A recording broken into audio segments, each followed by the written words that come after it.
नमस्कार, मैं हूँ प्रियंवदा तिवारी और आप देख रहे हैं तिलक पत्रिका। तिरुपति बालाजी मंदिर में जो वो प्रसादम को लेकर मिलावट की बातें आ रही है, उसकी चर्चाएं पूरे देश में हो रही है। तो अभी हमारे साथ कथावाचक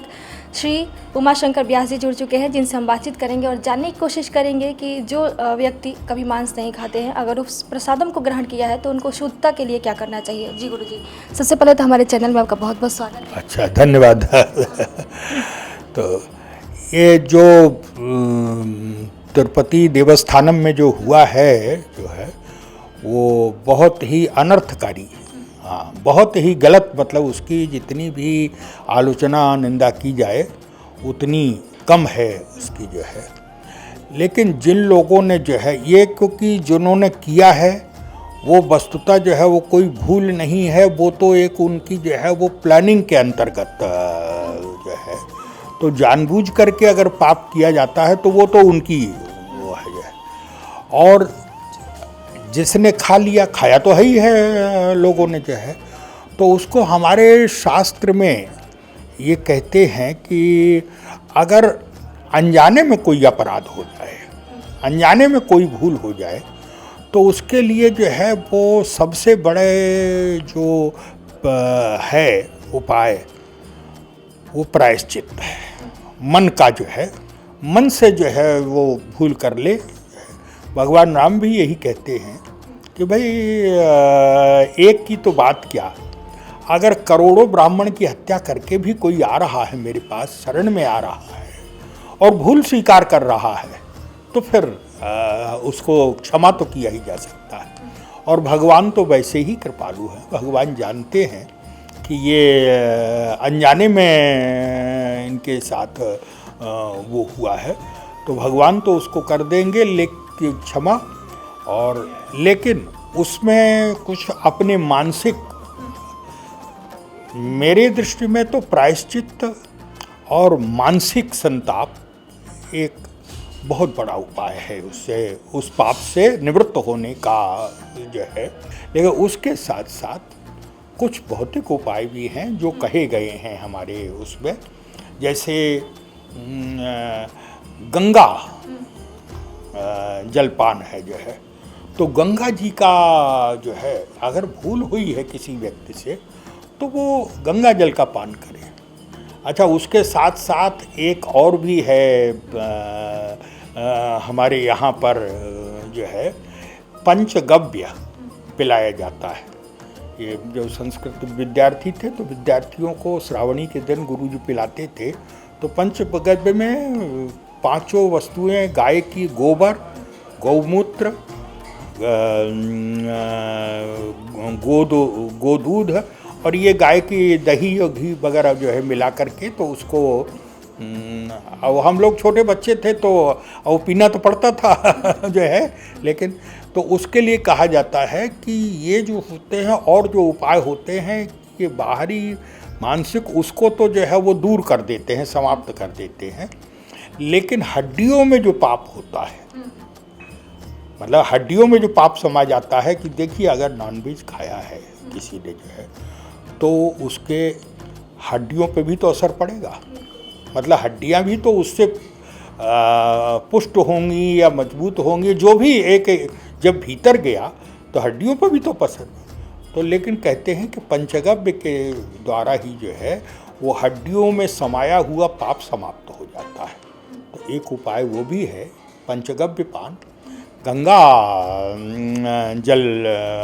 पान जो है। बहुत से उपाय हैं, श्रुत पुराण बहु कहे उपाय जो है हमारे यहाँ ये कहा जाता है। तुलसीदास जी कहते हैं वेद पुराण शास्त्रों ने हर चीज़ के जो है उपाय बताए हैं। जैसे हमारे यहाँ पर आयुर्वेद वाला भी से भी जो है वो निदान होता है, एलोपैथी से भी निदान होता है, और हर होम्योपैथी से भी निदान होता है।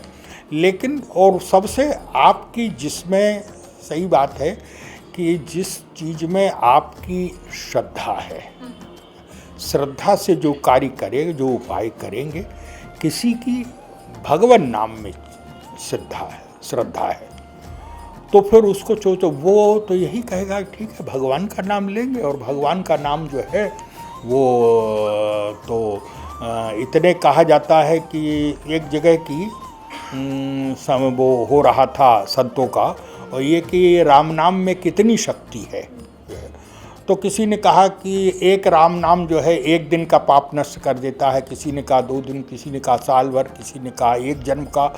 ऐसे कहते एक संत ने कहा कि एक राम नाम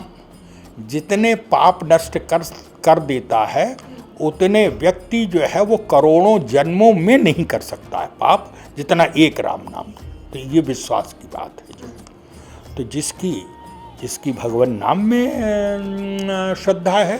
वो भगवान नाम का आश्रय ले, जिसकी रामायण में श्रद्धा है रामायण पे, जिसकी ब्रह्मांड पे तो असर बुरा पड़ेगा। इसलिए पड़ेगा ब्रह्मांड पे बुरा असर जो है क्योंकि एक व्यक्ति समाज में भी, एक व्यक्ति मान लीजिए जो है वो कोई एक बुराई आई तो लगता तो है भाई ये तो कीड़ा जो है केवल 2 व्यक्ति में ही तो है, कोई भी वायरस जो होता है कोई जो है तो ये 2 व्यक्तियों में ही तो है। लेकिन ये नहीं सोचना चाहिए कि 2 व्यक्ति में, 2 व्यक्तियों से 1000 व्यक्तियों में पहुंचते देर नहीं लगेगी और 1000 से करोड़ में पहुंचते देर नहीं लगेगी। तो ये जो सूक्ष्माणु जो होते हैं ये तो जिसने मान लीजिए ये जब हुआ है इस तरह का कार्य तो वो तो निश्चित रूप से ब्रह्मांड पे बहुत गलत उसके जो है जीवाणु जो हैं वो बहुत गलत दिशा की ओर ले जाएंगे और वो असर तो पड़ेगा। हाँ ये बात है कि अब वो मिलावट की जहाँ तक बात है तो देखिए मिलावट में जो है वो कहाँ नहीं हो रही है, मिलावट कहाँ नहीं हो रही है। एक साधारण, वो तो खैर बहुत बड़ी बात है, साधारण सी उसमें जो है दूध खरीदते हैं हम, डेली खरीदते हैं अपने उसमें जो है, और उनको जो है वो लेकिन बिना मिलाए जो है उनको एक बहुत दूध वाले ने बहुत अच्छी सीधा साधा था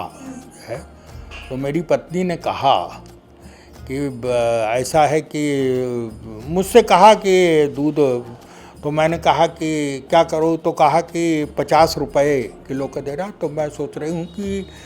65 रुपये उसको किलो का कि भाई तुम मिलाओ। तो मैंने कहा कि 65 नहीं तुम 70 कर दो लेकिन मिलाएगा जरूर वो उसका।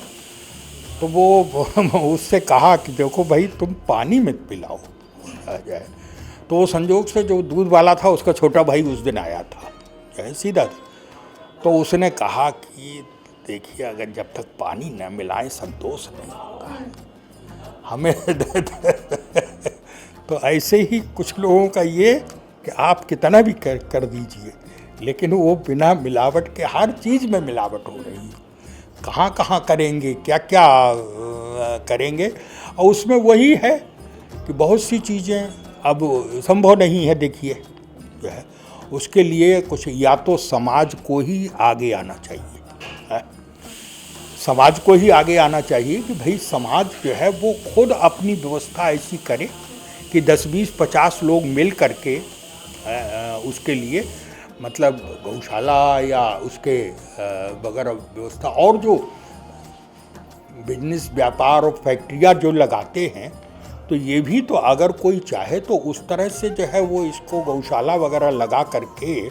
और उसको जो है विधिवत जिससे शुद्ध मिल सकता है, शुद्ध देशी शुद्ध घी मिल सकता है। तो समाज अगर अपनी व्यवस्था मान लीजिए करने लगेगा तो मैं समझता हूँ कि फिर जो मिलावट वाले हैं उनको भी सोचना पड़ेगा फिर जो है, क्योंकि समाज ने अगर अपनी व्यवस्था कर ली और उनमें जो है ऐसी कुछ दुकानें होती हैं बहन जी है कि हर शहर में होती हैं कि जहाँ पर जो है वो जो ख्याति होती है कि उनके यहाँ असली माल मिलता है, दवाइयों की भी होती है, हाँ दवाइयाँ मिलावट वाली, लेकिन कुछ दुकानें ऐसी होती हैं कि भाई उनके यहाँ असली। तो ऐसे ही समाज में ही मतलब उसको केवल देखिए हमें किसी वर्ग विशेष के ऊपर नहीं जाना चाहिए कि उसे ध्यान देना चाहिए कि इनको ध्यान देना चाहिए, किसका दोष है इसकी उसके साथ साथ हमें ये करना चाहिए कि उसका उपाय हमारे पास क्या है, हम तो समाज के अगर जो है वो समाज के गण्यमान्य व्यक्ति